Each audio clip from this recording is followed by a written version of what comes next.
காலையில் எழுந்திரிச்சோன்னா கூட்டருக்கு போயிடுவேனுங்க. அப்புறம் கம்பெனி வேலைக்கு தொடர்ந்து போயிட்டு இருக்கிறேன். நைட்டு வந்து டீ கடைக்கு பாத்திரங்கள் ஹோட்டலுக்கு பாத்திரங்களுக்கு போவாங்க சார். அதனோட வழி என்னன்னு கேட்குறீங்களா? பசங்களை நினைக்க அந்த வழி இருக்காதுங்க சார்.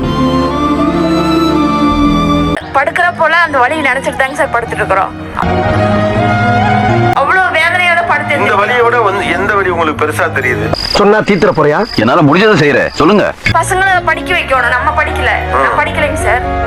5வது வரைக்கும் தான் படிச்சேன். ஆனா வந்து நம்ம பசங்களை படிக்க வைக்கணும் அப்படிங்கிற ஒரு வெறியில தாங்க சார் இந்த வேலையை நான் முயற்சி பண்ணிட்டு இருக்கிறேன். தாய் மனசு தங்கம். எனக்கு வந்து முதுகுவலி இருக்குங்க சார். ஆனா இந்த பசங்களை நினைக்கல, எனக்கு அந்த வழியே தெரியுது இல்ல. அந்த வழியோட வழியா எதையோ செய்யணும். 2 பெண் பிள்ளைங்க, ஒரு பிள்ளைய வந்து இன்ஜினியர் படிக்க வச்சிருக்கேன், ஒரு பிள்ளைய டாக்டருக்கு படிக்க வச்சிருக்கேன். ஏன் அந்த அளவுக்கு கஷ்டப்பட்டிருக்கேன்.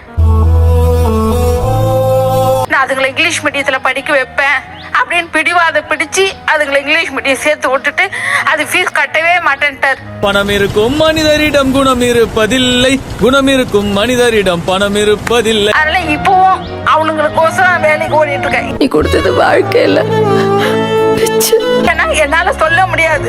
நைட்டு படுத்தனா அந்த தலைக்கணியில கண்ணீர் வடி எனக்கு. அடுத்தவங்க முன்னால தலை நிமிர வைக்கணுங்கிறதுக்காண்டி லைஃப் முழுக்க ஓடிட்டே இருக்கீங்க. வேற என்ன சார் பண்றது? பிள்ளைங்க தான் லைஃப் ஆகி போடுச்சு. பிள்ளைங்களுக்கோசரம் தான் வாழ்றோம் ஆகி போடுச்சு. அப்ப பிள்ளைங்களுக்கு தான் நம்ம கஷ்டப்படணும். வேற என்ன லைஃப் இருக்கு? அப்பா அம்மா உங்க கூட இருக்கும்போதே அவங்கள புரிஞ்சுக்கங்க. நம்ம சேனலுக்கு புதுசா வந்தவங்க சப்ஸ்கிரைப் பண்ணி வச்சுக்கோங்க. அண்ணாக்கள் வாழுமிடம் காடு இந்த வீடியோக்கு ஒரு லைக் போடு.